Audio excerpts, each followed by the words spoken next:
This is the 411 on leadership. I am your host, Steve Thomas, executive consultant and facilitator with Dale Carnegie. I'm not the only host, but my man John is in the house. John Campbell. Good morning. He is the director of mission relations, at the Pacific Justice Institute. That's right. John, how are you doing, my friend? We're doing good. Glad to be here back in the studio with you, Steve. So I'm telling you, we start this podcast a couple weeks ago. Yeah. John is so important. He says, you know what? I think I need a vacation on this one a couple of podcasts. Right. Yeah. And so he's back with us. Good to have the man back in the house. And so we are brought to you by Sitch Radio, who for all your podcasting needs, go ahead and visit sitchradio.com, and our man Brian will take care of you. We are continuing to recognize International Women's Month, and we're so excited for the guests that we have today. If you do have comments, just as a side note, if you do have comments throughout this podcast, if you're watching on LinkedIn Live or on YouTube, we'd love to hear your comments. We'd love to have your questions. We want to be able to address those during our session today. So, John, who do we have with us today on the podcast? Yeah, we're excited to have Brenda Wells join us today. Let me tell you a little bit about Brenda. She's the founder and executive director of the I-5 Freedom Network, focusing on education and awareness. The nonprofit has successfully trained over 5,000 business individuals and facilitated over 50 survivors of human trafficking. Brenda, talk to us a little bit about the I-5 Network and what led you to create this fabulous organization. Yeah, I just noticed in that intro, critical audience was missing. We fight human trafficking. Yes. And Definitely so, important. yeah, I'm going to try to get to the short answer, but essentially, when I started learning about the issue, which a lot of people learn about the issue now, we get it from all different sources. But when I did, I was so crushed by the reality of it, I had to learn more. So I spent a lot of time doing research here in Orange County and other resources, learning as much as I could about human trafficking and what it looked like. And I'm talking about what's happening here in Orange County. Right. But what was happening every time I would go to an organization or an event or an education opportunity, they would crush my soul, as I said, with this really awful information. And when it was over, they'd say, "Hey, thanks for coming." And I wasn't given an opportunity to do anything with this information. So I decided that wasn't good enough for me, that I needed to figure out a way to turn this information into action. And the I-5 Freedom Network was born. Okay. The name itself was between the meeting and my home, I take the I-5 back home. So the I-5, for anybody not out of there, what's the I-5? The I-5 is the freeway that runs through north and south through San Clemente, or through all of California. Right. And the tagline is because there's more than one kind of traffic on the I-5. So true. Yeah. True. So we have to ask you, Brenda, what is the moment, as you're leading the I-5 Freedom Network and this nonprofit that you've come up with, what would you say is your most proudest moment? Well, that it's 6 years later, we're still here. Survival. That's right. Not just merely survival. You're thriving too. Go ahead. Yeah. Well, we turned a corner. There's coronavirus has played the number on all of us, but I think many of us will also say there's been some upsides. And for us, the coronavirus silver lining has been that we've been able to turn our training opportunities from in-person events to online. We did the great COVID pivot dance, as I call it, and we transferred all of our programs into virtual spaces. And we were able to reach audiences in a way that was, we couldn't do that before. Okay. So that's been really good. And with, the advantage being as a training organization. So there's lots of ways to fight human trafficking. The sustainable ways are to take what you know and apply it to your passion. Okay. And so as a corporate trainer by professional training competency and having experience in the hotel industry as a former worker and as a corporate trainer there, I put those two things together. We started with training hotels on the topic. Very cool. Yeah. So as we think about this from a leadership perspective, obviously you felt passionate about something that you needed to get done. You start the organization, and was it all roses when you started it? Everything worked out great, or were there some challenges? Were there any mistakes? And then how did you recover from that? I think you could ask those questions of any person, whether it was intentional or accidental. The answer will be yes to all of those things. So I would call myself an accidental entrepreneur. I started with an idea. As I mentioned, I had an idea for sustainable engagement, bring my competencies and my passion together. And the idea ended up being bigger than my vision at the time. And so what's happening is every time I would share my idea or share the opportunity to learn more, the idea was grabbed onto, and it kept getting bigger and bigger. And so I feel like as a leader, as an organization, we had been in a constant state of retrofit. Okay. And now, over the last year, we have been much more intentional about that. We've took a step back. Another opportunity for coronavirus allowed us to take a step back and really focus on opportunities and structural redesign that allowed us to be in a much stronger place where we are right now. You know, it's funny, you touch upon a couple of things there where one would be the fact that how adaptable you guys were, and then also the resilience as well. And so just being able throughout the pandemic that we're going through and the issues that result from the pandemic and regarding the what's going on in our environment, just to be able to adapt and to be able to just, as you mentioned, retrofit and just kind of look at the landscape and see where you want to go and adjust where you need to. And that just is a remarkable trait of a leader, just being resilient, but also being adaptable as well. Yeah, I'll say that doing our programs online was something I was 100% against. You know, we'd actually ask people to ask us, would you consider doing this, especially for our survivor workshops in that space? Could you do this online? And the answer was an unequivocal no. This is not an online program. Sure. We don't get the impact we need unless we're in person. I was really emphatic about that. But we were given no choice. We were already in the middle of serving a population. We were in a workshop. We really wanted to continue to be able to help them. And so we created an online program. Luckily, with the tools that we had, they were a couple steps ahead of us. You know, it's the biggest mistake from going from an in-person to an online program is to try and make an online program out of an in-person format. You really have to completely rethink the way you do that. How do you engage? Because otherwise it just becomes a 3-hour lecture, one-way communication kind of thing. But it was able to resolve a lot of issues for us, especially with the survivor population. Childcare and transportation is a big thing. So they were able to overcome that by us being able to bring this to them virtually. So they don't have to worry about leaving. And now they can do it. So talk to us again, is from the leadership perspective, when you're looking to make those pivots and those changes, how did you approach that? Was there certain ways that you had to kind of stop and go, okay, how are we going to fix this? How do we make the changes and that looking at it that way? Yeah, it was both a sense of urgency while giving ourselves the gift of time. So the sense of urgency was, we don't want to let our beneficiaries down, whatever space we were working in. We wanted to make sure we were still present for them, because what we learned is that during the coronavirus, trafficking is not immune to that either. So, so it only got bigger and worse. And so the need for our services we felt was even stronger, but we wanted to do it correctly, not quickly. So there's that, again, that sense of urgency. We don't want to take any time off as we try and solve this problem, but we don't want to do it haphazardly. That doesn't mean we didn't make mistakes or we didn't learn from opportunities to grow along the way. We did that, but that's how we put those two things together.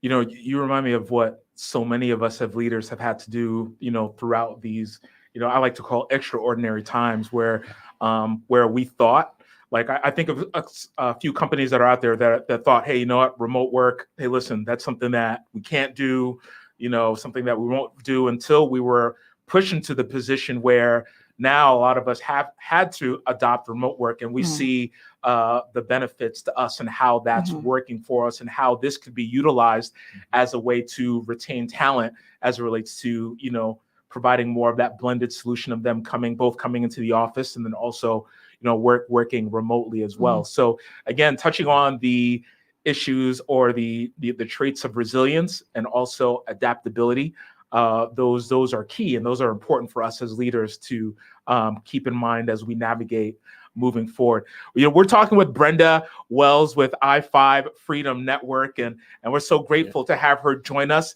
And so if you had any comments or if you have any questions, we encourage you to go ahead and put that in the comment section. If you're watching on YouTube or if you're watching on LinkedIn Live, we love to hear your comments. We love to hear your questions while Brenda is here with us. So Brenda, we've been, for the last few podcasts, we've been on this article entitled Self-Leadership on MLK Day. It was released by Chris Westfall, which he details or he gives 12 undeniable qualities of the best leaders. And so the two qualities that we're focusing on today, which I thought perfectly fit you and what you're doing, and those qualities are leaders access the power of inspiration, and also leaders get things done.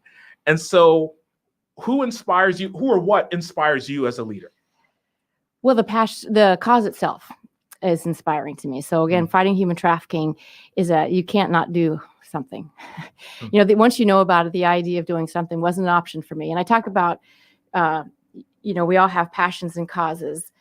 And, I love pets, but I didn't choose PETA. This human trafficking one is what drove me and who I am internally. So I'm inspired by those organizations that have turned these opportunities into solutions, and being able to do that, organizations like International Justice Mission, for example, and people who just don't give up. I just, really work hard to see their passions translate into an action. When you're talking about nonprofits, lots of people start with passion and inspiration.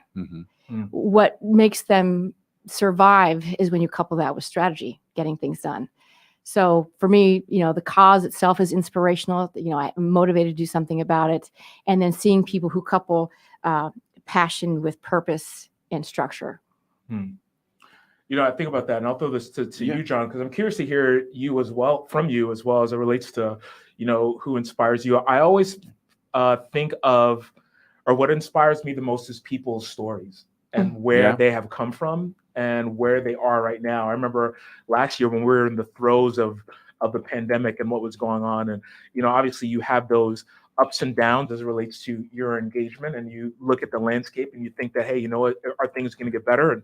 And so I remember one of the things that, I was fortunate to do was to take the opportunity to connect to different people within my network, and really hear their stories in terms of what they were going through, how they were facing it, and how they were overcoming it. And I think it's because of those stories that had inspired me to continue to move forward and to get me to, as we, are going to talk about a little bit, get things done. So John, I'm curious to you in terms of this time as well, like, what are some of the things that have been inspiring to you?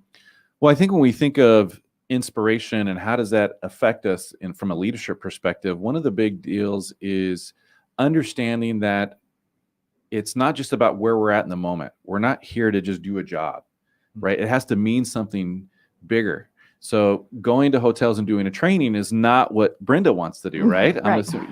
There's a bigger cause there. There's something that people that are involved in it realize that I'm in something bigger than just what I'm doing today. And helping to paint that picture for inspiration of where we're at's not okay, and where we want to be is the promised land, right? That's the place where we got to get to. And if you can win people to that idea, there was a quote in the article that we shared that it says that you don't get people in the boat by telling them how good the boat is. You talk to them about how wonderful and amazing and large the ocean is, right? They want to explore the ocean. So then they're going to want to get in the boat. Yep. What about you, Steve? When you think of that inspiration, how does that apply for you in a practical sense on a daily basis? So definitely, I would think that, again, people's stories and what it did for me was like, it just really, it encouraged me and it really motivated me to continue going.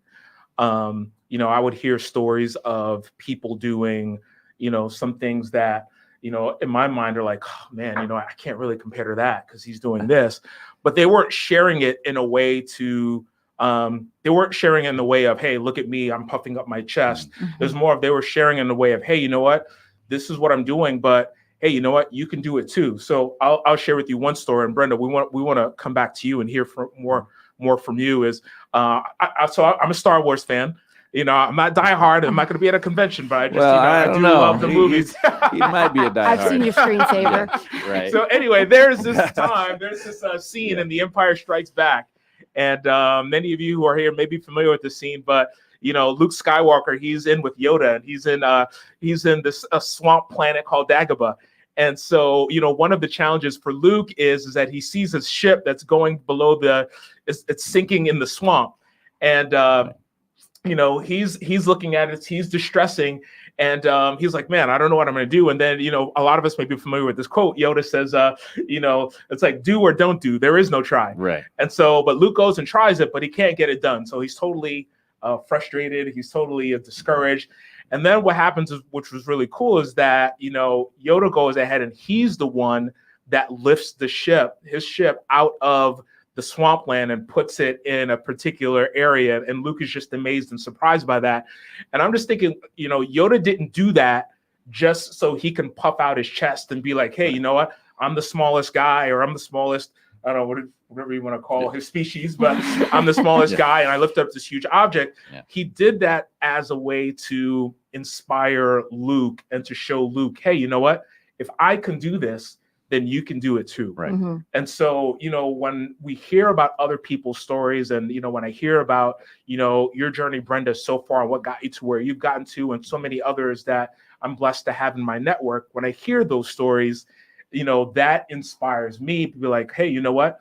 I may not be in the hotels and I may not be doing the same thing, but I can do the same types of things that will give us the same types of impact. Mm-hmm. So the question is, what inspires? I learned recently that spire is a Latin word for breathe. Okay. To breathe. And inspire is to take your breath in. And so inspiration is literally what is it that either takes your breath away or makes you take a deep breath in and make a step towards a new direction. Wow, that's good. And I think that with the group that I work with, and I work with a lot of volunteers, and when you ask the question, inspirational leadership and getting things done, I thought the best source for that is not me, but my team. So I sent out a survey. And I just asked them, I said, no, this is a survey. I just want to ask you, are you inspired by the cause? Are you inspired by my leadership? And do you believe I get things done? What's my work ethic? Mm-hmm. And the tag was, honesty is requested, but not required. Nice. And it's also anonymous, but I can find out who you are. But anyway, they all, the theme was similar, which was they were inspired by my passion in this cause. And people follow those with passion and competence. They'll follow you with passion as long as you have a direction, as long as you have a target on the horizon, you're following something. Otherwise, you're leading blindly. So I think what gives my team the belief to stick with me, especially when they're volunteers or in short-term contract type things, is they have to be inspired by the cause, and they have to be inspired by my direction that I'm taking them to engage in this cause. Because there's lots of different ways to fight human trafficking. We've just found our way. We are a training organization. That's our competency. And we just have found lots of audiences to reach that way on this theme of human trafficking. So then how do you relate or how do you correlate being inspiring and getting things done? How do they both connect to each other, at I5 and with what you're doing? Yeah. Well, I think that when anybody's inspired by anything, it's hard to be still. I think by definition, it is, there's those moments of inspiration where it's idea or idea generation or something moves you forward versus reflection, where you're taking something in. Inspiring is you're taking it and moving it forward. That's the way I think of it. So it's hard to not be inspired and to be still at the same time. And so I think that one motivates the other. And when I'm wanting to get something done because I have enough passion and inspiration for its objective, they just seem to go together. Reminds me of a quote from Simon Sinek, who said, when people are financially invested, they want to return. When people are emotionally invested, they want to contribute. Yeah. So it definitely relates. Yeah. And thank you for sharing that, because especially the work that you're involved in, I mean, it is inspirational. It's something that people want to get connected with. And you're inspirational, Brenda, as being able to get your team involved, to get them connected. You've tied that in with the work of I5. And again, it's a bigger thing. You're impacting people's lives in a real and a tangible way. And people want to be a part of that. Yeah. And as we think about that, you translate that. What's your thoughts, Brenda, in someone's listening today and they're a manager, they're a leader, they're a CEO, and they're finding that their team's just not buying in. It's coronavirus. It's whatever that's, some people are kind of down right now. They're in their office or they're on Zoom and they're just tired. They're not motivated. What does that look like for them to kind of change it up a bit? Or what's some good practical things for them to turn that around in their work environment? Well, I think a couple of things. And the first one is vision. Are they buying into the vision? So going back to the Simon Sinek comment, they want to be an emotional contributor, not just a financial recipient of their efforts. And so I think that getting people to see the vision, that they're there for a reason outside of themselves. Right. But the other thing is to let them see and know how critical you see their contribution to the end result. Wow. So I think that if they don't see their purpose or their importance, it's really hard for them to know why they're doing it. So they have to have their own why as well as the vision and feel believed in. Right. And I think that's the leader's job to put all those pieces in place. Is it coming on the leader to instill that, right? Yeah. And Steve, there's a quote that sometimes that we hear around Dale Carnegie that kind of inspires that too, about creating a world, right? Oh yeah, definitely. We all support a world that we help create. Yeah, so definitely getting our team involved and having that vision, as you mentioned, to inspire our teams.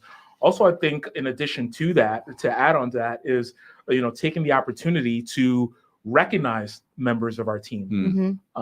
Just, going through, maybe you're at your desk and you're listening to this and, when was the last time that you've recognized someone on your team for a specific contribution that they made? I know that that's one of the things that we go into in our programs, where we are highlighting individuals specifically for, a trait that they have. And then we have evidence to back up why we are recognizing that specific trait. And, for us to do that as leaders, we really then inspire and motivate our teams to move forward. So Brenda,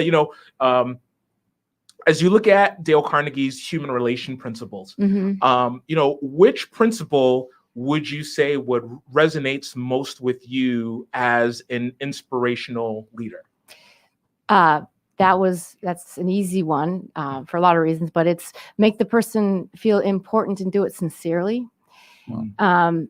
And that goes a long way in helping build trust in the team, to feel acknowledged and recognized in the team, because when they feel that, then they contribute more. And honestly, it's a win-win. It's a win-win. So when I find ways to make them feel important, and it's really important to do when we're remote right now, because it's really easy to get disconnected. Right. And it requires much more intentional leadership to go out of my way to make sure, because we start going in these different paths, and I get to keep bringing them back to the fold, keep them focused on what we're doing and why. And that requires one-on-ones or intentional outreach to each person, let them know exactly what they're doing and why they matter. It's good stuff. It's good stuff. And Steve, you really brought that up, that we've got to acknowledge the people that we work with. And it's more than just, hey, great job, right? Because that's a platitude, right? Nobody, okay, whatever, it says that to everybody. But how do we inspire them by reminding them that their work is important, that you shared, Brenda, and how does it connect to that bigger vision? And by sharing that evidence-based, hey, Steve, what you did today did this for our organization. The way that you do your job, approach your job, or the way that you handled that circumstance really made a difference, and people saw that and learned from it and are able to do that again. So I encourage you to keep doing those things. So that's powerful. Yeah, for sure. And so, we all have an opportunity as leaders to not only just widen our influence, but more so to make an impact with our teams, especially when we consider the season that we're in right now. And, I know, this pandemic, it is getting better, but it's still at that stage where, it possibly could flare up again. We think about, what's happening as it relates to different communities of color being targeted, more so right now, especially what's going on with the Asian American community. And so, there's a lot of things that weigh heavily on our minds that could impact what we bring to the table at work. And so I just believe that for us, and I think we can all agree on this, it just really behooves us as leaders to know that we do have the power to inspire our teams, to motivate our teams by, as you mentioned, Brenda, clarifying our why and also clarifying the organization's why. But then also, John, as we mentioned, just in terms of highlighting specific people within our teams and just recognizing what they bring to the table. And we find that our employees our contributors not only would be appreciative of that, but then they would give more of themselves to make the organization, what we do as a team, a success. We have an advantage, if there is one, to this cause, which is it's not really divisive. Most people agree that trafficking is a bad thing. The only people who don't agree are the ones on the wrong side of the equation. So it is an unequivocal evil. I think everybody will agree that trafficking is something that needs to be addressed. We don't all agree how or even what that looks like, but that is an advantage that on our team, people are motivated by the problem and everybody wants to see it done and everybody wants to say they were part of the solution.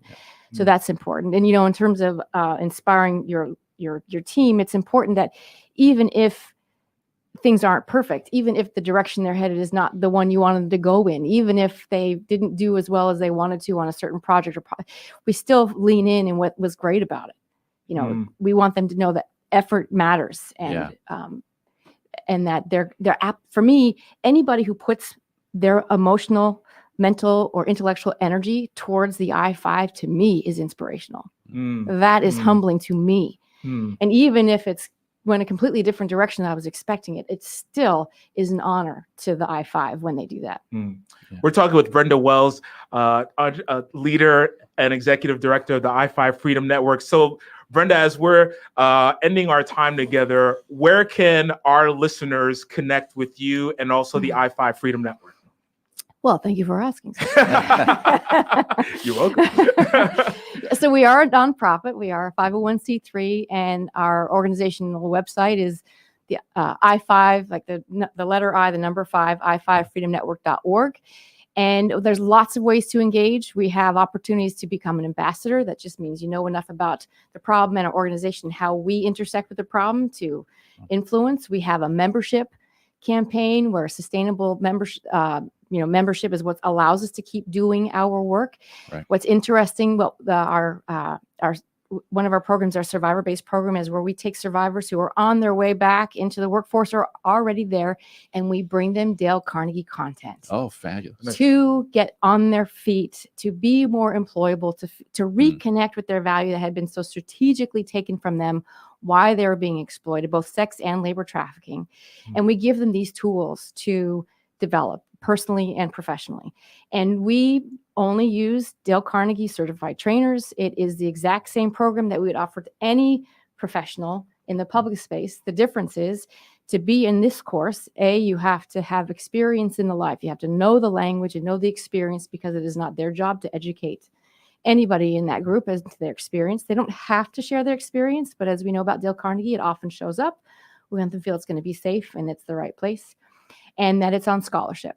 So all of their contributions are funded by our donors. And so as a donor to our program, you're giving survivors of trafficking an opportunity to not only reconnect with their full value, but to give them an advantage in a space where they've been so disadvantaged for so long. That's amazing. That's awesome. And I encourage you, if you're following along with us, in the show notes, there are links to the I-5 network. Click on it, take a look, invest, become a partner, a member in the network, because it is important. And we're talking about real lives here and the impact that's on them. Yes. And then also from the leadership perspective, Steve, what's the next step that somebody today as a listener could do to grow as a leader? Sure. So please feel free to visit our website, ocdalecarnegie.com, that offers not only free seminars in terms of like how we could utilize principles to transform us into the leader that people want to follow. But more specifically, we do have an upcoming program it's a free webinar scheduled for April the 27th from 9 a.m. to 10:30 a.m. in which we have a discussion with executives here in Southern California, which discuss how they're transforming their challenges into opportunities. And so let that be an opportunity for you to be inspired and for you to get things done in your organization. So Brenda, thank you so much for joining us today. We love to have you come back, and you will be coming back. Yeah. So we look forward to having you again. Can I just have one parting comment? If you do go to our website, In a couple of weeks, hopefully, it's going to be completely redone by one of our team members, Whisper James, and give her a shout out because not only is she a board member, she's our web design consultant. She's also a survivor of human trafficking. Oh, wow. Nice. So we love Okay. being able to give opportunities for their professional capacities and competencies. So, and she's doing beautiful work, and I'm really excited to reveal it in a couple of weeks. Awesome. Great. Well, we look forward to that Fantastic. Do time. the before and after. Nice. Awesome. Well, Brenda and her team, you definitely embody this quote, which is what we'll leave with, is that remember, managers light a fire under people, leaders light a fire in people. Bye for now. Thank you. Bye-bye. next week. Thanks.